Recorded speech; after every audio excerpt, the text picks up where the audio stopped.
the music that you're saying is like we've listed is like it's country, Right. Salsa, Yes. scat a cappella, Indeed. hmm and then hobo songs. Those are my favorites. Right. And And three of those are not in our music. We just wanted to confuse people. Like country, there's some country elements, but everything else we're kind of going for an early Beatles, like Who Killed Paul thing. Just to set people off on the wrong direction of like, what am I listening to? And we would tell them what they're listening to, like the influences, but it wasn't that. So they would listen for it and it wasn't there. I feel like early on you were a misdirection band. Yeah. And in retrospect, I think that's not a great way to brand yourself. I think it makes it very difficult for people to build interest in you. You're listening to a conversation between Mitchell McGirt, Brian Huskey, and Chris Longworth of the band Bicycle Face, and Tamara Federici, producer of Every Band Ever, already in progress. Well, so in thinking about this, I was wondering if this was going to be a look back at your band, if it was a talk about, or being in conversation about, because I saw you guys recently at your New York Pizza show and then also at Cat's Cradle last month. So we got a chance to catch up a little bit. But I'm also wondering if you think that you're going to write new music or that I could kind of cajole you into going out on tour as sort of a reunion tour. Do you have any places you want to start? I can start us off in a direction, but is there a direction that I guess pizza restaurants? You only do want to do pizza restaurants. Mm-hmm. Well, this is what I was going to ask you about the Cat's Cradle. What was it like to perform with no pizza? It was too big, way too big. Yeah, work in space. Well, you remember when we record, like we would use pizza as actually like a sound baffling. That's one of my favorite things about working with you is that you're one of the only bands that embrace like Scotch tape sounds, cutting a lamb sounds, cardboard box, dropping things. There's also a lot of pizza percussion on Trust and Obey. I did. I forgot. Actual pizzas as a floor tom, cymbals, you can hear it when you would ride the pepperoni, that sound was like, well, I realized it was almost inaudible because it's just kind of like barely a squishy sound. But for us, we could hear that strong slapping meat. Basically, it sounded like slapping meat. Yeah. It was like a stick slapping against a piece of meat. You know what that sounds like, right? Yeah. It sounds like a stick hitting a piece of meat. And then, I do remember we're having a hard time miking the cheese. The cheese was tough to mic because a lot of it would, we wanted it to have that kind of recently melted sound, but then it would get cold. Yeah. And then we set up that whole thing where like it was on a hot griddle, and Chris, you kept burning your hands on it because it's really hard to capture. I'm not very smart. Yeah. It's really hard to capture the magic of it. You got to really reach out and snatch it at the right time, and we weren't always successful at that. So I think you're short. I think you're selling yourself short. Most bands misuse the cheese so much. They really overdo it. Blondie overdid it. Chrissy Hine tried to use it, and that was, that's just not who she is. But that's who you guys are. They weren't using buffalo mozzarella is really the problem. There you go. That's the key. There you go. But that's like you guys will put in the time to figure out that buffalo is the right tool for you, and that's something specific to this band. Yeah, it's part of the process. It's part of the process, and it's also why we passed on the endorsement deal from Domino's because their cheese, no offense, is garbage. Yeah. Good point. So we're not going to work with them.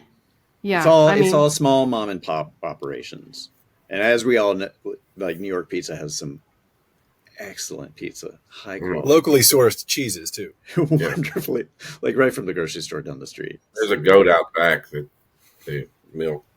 Mm-hmm. I mean, this won't surprise you, but are you milking something? Yeah, Mitch really demonstrated the milking process. The tiny teat that gets pulled on. A single teat. This won't surprise you, but Maroon 5, Papa John's. Yeah. Oh. Yeah. It checks out, but That doesn't Makes sense. Yep. surprise me at all. right. Disappointing, but surprise. checks out. Yeah. Wait, so were we the first group that you worked with that had employed foods as percussive options, and then also using the delivery systems of those foods for sound baffling? Yes, definitely, for sure. And also the best ones, I would say. Other people are kind of fooling around with it. Like Swiss is ridiculous. A Munster cheese might be like a baffler, but it's not going to give you any kind of like sound that you guys were getting. I mean, when you say riding the pepperoni, you mean riding the pepperoni. You know how to do that. And all those like keyboard bands that use Gruyere and all that shit, like Brie. Right. I think that was that was a Paris trend for a little while, but that's going to sound different. Mm-hmm. I was thinking about when I first met you, it was convenient that we were all in college at the same time, and that I was producing you kind of early on in your career, and then also early on in my career. Well, you were very aggressive. Like, you came to us and said, like, I don't know what I'm doing. Can I produce you guys? And you're like, that's perfect. That's perfect, because our self-esteem was so low that like we didn't know what we were doing either, so it was perfect. Yes. Yeah. So it was a marriage of like perfection in that sense. But I mean, like, your first album, I'm really excited about. But I do have a memory of like before you were putting that together, there was about a year where I seem to remember that you guys had like a war phase, so you were walking around with sort of masks, in this kind of way that was sort of like method acting. So you were getting your instruments together, you were figuring out who you were, but you were also like in a full like face mask. Well, that was because we were all still going through some problematic acne. Like, we all had pretty severe acne, and we were self-conscious about it. And so and it didn't help to wear the mask, because then we were getting sweaty, and it was sort of exacerbating the acne problem. So that's really why we had a year delay in sort of taking off, because we had so much like facial acne. I didn't realize that. Yeah. And just like the guys in Gwar, I was in art school. They sort of spawned out of that whole Richmond, Virginia art school scene. So I had access to studios, paper mache. Mm-hmm. So I made all the heads for us to wear. Right. To cover. That's why he made me look like a giant peanut. Mm-hmm. That was good for a while, though. It was. I mean, on that tour we did of Georgia. Yes. Yeah. That one went over great. Yeah. That one went great. It's probably a great yet confused fan base. There was a little. Chris's design was not perfect, because he did make a mouth hole, but it didn't make eye holes. So a lot of times we were facing the wrong way, and we'd be singing. We wouldn't even be singing in the mic and stuff. One time we played, we weren't even at the gig. We were playing just like in some shop adjacent to the gig. So in retrospect, I wish we had worked with that stuff a little bit, but I enjoyed that period. I think it was fruitful for us. I think if you do come back, you should add Peanut Mouth was a demo that you either released or almost released, and I feel like that would resonate better now. We actually than maybe then had peanuts in our mouth. We were singing this track. Yeah. That's a pretty deep cut. We have to put that on the box set, I think. Mm-hmm. I feel like that you could do a whole food one between the cheese. Let me open up on that. Is that I just watched some YouTube videos of you guys from like 19. It had to be you're from 1998 to 1994. Is that from right? 98 to 94. We started in 98 and we finished in 94. Yeah, right. one song, one long song. Yeah, but going back in time is one of our specialties. Like, because we went from 98 to 94. That's right.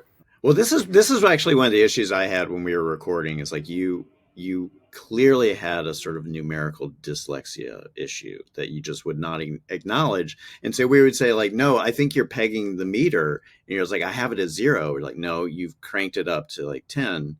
And it's pegging the meter. It's like, no, look, right here, it says it's at 0. And we're like, no, but there's a 1 in front of it. It's like, no, the 1 is behind it. So, our time traveling ability, like we just gave up on explaining that to you.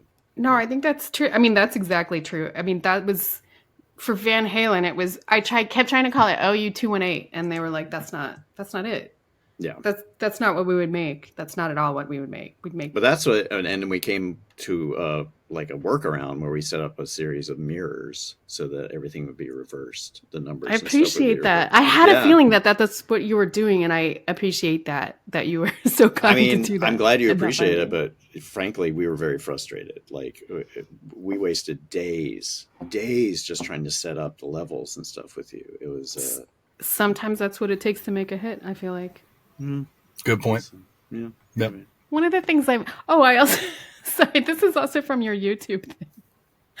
You were the first people that I worked with where you called your music people rock, and you typed it that way. And then also in the first album, you're the only people that called it. You listed like 4 different types of music. I think it was Chris played drop trash. So that's what I mean. You guys are masters at this. And then he also played other, in parentheses, love. And I mean, you can hear that layer of it. Yeah. Which is like, that's not something that, Fugazi's not going to do that. Yeah. Who else is playing love? Yeah. Exactly. Or drop trash, except for probably Rage Against the Machine probably had that. They just that's probably just like a track that they just put it in there, sort of like it's a, like a little secret track that if you can pick up on it, you're in the know. Those are my favorite. Yeah. Let me ask you guys about coming back, because there's a lot of bands that are coming back, and like the Pixies are coming back. I don't know if you remember them. They're not really. It's like Frank Black and right? It's Frank Black and the drummer. Actual Pixies. And a bunch of actual Pixies. It's Frank Black and a bunch of Pixies.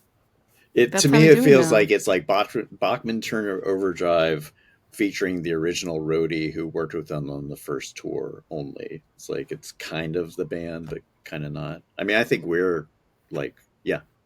You're the band. We're the full. You're the whole package. band. It's a full package. There's no kind of not. Yeah. Yeah. I feel like you could do. I mean, The Cure. They tour in Europe all the time, and everybody still loves him, Robbie, and the rest of them. I feel like you should think about this. I mean, the Platters probably reunited at some point. I think I don't know if they're an inspiration. We need to have like one of those PBS specials that with indie rock bands, with all the old people in the audience and all the indie rock bands from the 90s look half dead, but they're up there trying to rock out with a kind of symphony behind them. I mean, we're at that age now. Oh, like the PBS, like the fundraisers. You mean like like a PBS fundraiser? We could do those, I think. But it's like a Austin City Limits, but set in a more boring town. Exactly. Vibe. That's perfect. Yeah. I think we could do that. I think you maybe in your symphony phase. I mean, I don't want to go. It was, what is Sting? Stimphonicity. What is his? Oh gosh. Stinkfinicity? It's not quite that. It's that bad. And I feel terrible because he's a nice person. He's not a nice person, but I used to produce him also. And I told him not to do Stinkfinicities, and he did it anyway. And shame on him. Well, the difference is, we never had like I said, we had low self-esteem. That was sort of like our motivating, like that was the engine of our sound. And his was just like, I mean, he's, look at him. That dude is like, well, you born cocky. You couldn't talk him out of Dream of the Blue Turtles as a name for his solo album too. Let's face it, that's a pretty terrible name for a solo record. Yeah. Sorry, Sting. I love you, but Mitch, did you ever ride? I feel like it's possible that you rode a white horse in some place as an entrance. Is that? No, I rode the white pony, but not the white horse. I see. Yeah, should we? Like, Mitch had a terrible cocaine problem. Like, insane. What? Oh, yeah.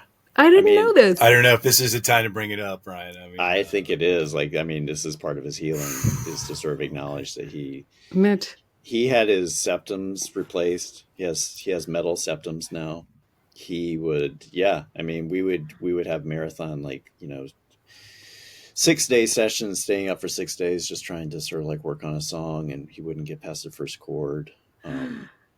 You know. I can't believe I didn't notice this. I just Yeah. thought you had a great work ethic No. and were intense. No, it was Coke. Yeah. Get it. Yeah. But I gave it all up, and I then became addicted to saturated fats. Mhm. And, Which one do you prefer? well, you It's mix probably them one of- together, and look what you got. Yeah, I think it started with some of Chris's equipment, some of his drum equipment. He would just eat. Yeah. It started with pizza.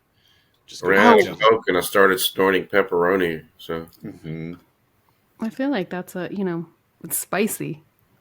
well, Yeah, Yeah. you know, yeah. whatever it takes to make the show, baby. You think Yeah. it's easy doing a bike face show Mm. at fast speed? No, it's not. They expect basically, the crowd expects.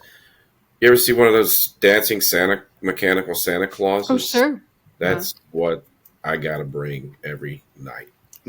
They're expecting one quarter dropped in the machine's worth of entertainment from And they us. just keep feeding. And they just keep somehow somebody gave them a roll of quarters every show. It's like, man, this audience has a roll of quarters. We Go, gotta keep going. go, Santa, go. Go, baby. That's your holiday album. I mean, like, that's Go Santa Go. Wow. So that was what the years 1988 to 1994 were like. Bicycle Face is a North Carolina band whose full-length album, Trust and Obey, was released on the now defunct Moist Records. They followed up with Christafari 7-inch on Squealer Records and the Red Hat Man on Greensboro's D-Tox Records. Tamara Federici is creating a soundscape for Mark Ronson's Toilet Room. Every Band Ever is producer, Tamara Federici, editor/producer, Will Velasquez. Audio engineer, Clark Jackson. Publicity, Will Brierley. Coordinator, Mary Lear. Social media, Jonah Katz. Artwork by Simon Morris Winheld. I'm Devil and you're not, I'm Cold Boogers and you're Hot Snot.